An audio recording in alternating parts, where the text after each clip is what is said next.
বহিরাগতরা বিশ্ববিদ্যালয় যদিও ক্যাম্পাসের অভ্যন্তরীণ বিষয়, আপনারা এই বিষয়ে কি বলবেন? এটি আসলে বিশ্ববিদ্যালয় কর্তৃপক্ষ যেভাবে যখন যেভাবে আমাদের সহায়তা চাইবে আমরা সেই সহায়তা দেওয়ার জন্য রেডি আছি সকলেই। মেহেদী ভাই, গতকালকে আমরা দেখেছি একটা ছেলের যে সে পিস্তল দিয়ে গুলি করছে, এবং ছবি ভাইরাল হয়েছে, গণমাধ্যমেও এসেছে।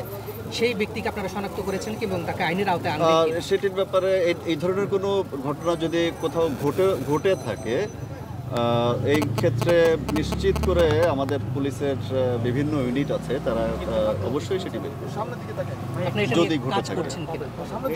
সেটি কারণ আপনারা দেখছেন যে সারা ঢাকা শহরে কিন্তু পুলিশ জননিরাপত্তা রক্ষার জন্য আপ্রাণ চেষ্টা করে যাচ্ছে।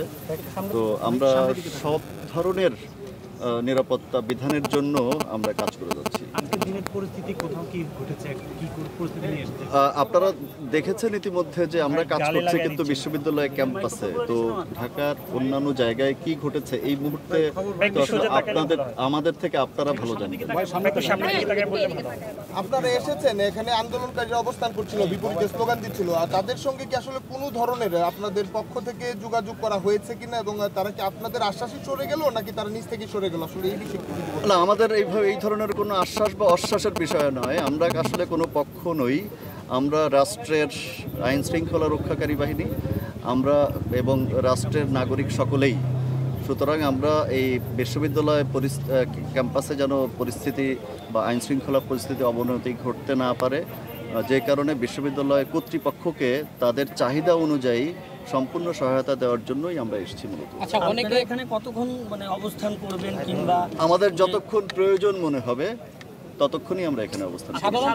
সাধারণ শিক্ষার্থীরা বলছে তাদের হলগুলো অবরুদ্ধ, তারা হলে যেতে পারছে না। সেক্ষেত্রে আচ্ছা, এই বিষয়গুলো আসলে কে কি বলছে এটি আমাদের এখতিয়ার বহির্ভূত। আমরা আইন শৃঙ্খলা রক্ষার কাজে আছি। আমার মনে হয় আপনারা বিশ্ববিদ্যালয় কর্তৃপক্ষের সঙ্গে কথা বললে আপনারা পুরো বিষয়টি বুঝতে পারবেন। ভাই, আজকে ঢাকা বিশ্ববিদ্যালয়ের সাধারণ শিক্ষার্থীদের যেহেতু বিক্ষোভ ছিল পূর্ব নির্ধারিত, তো এখানে সাধারণ শিক্ষার্থীরা কোনো ধরনের অপ্রীতিকর কোনো ঘটনা ঘটাইছে?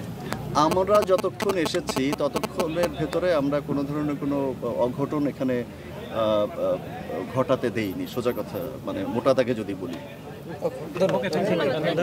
ধন্যবাদ ভাই। Thank you.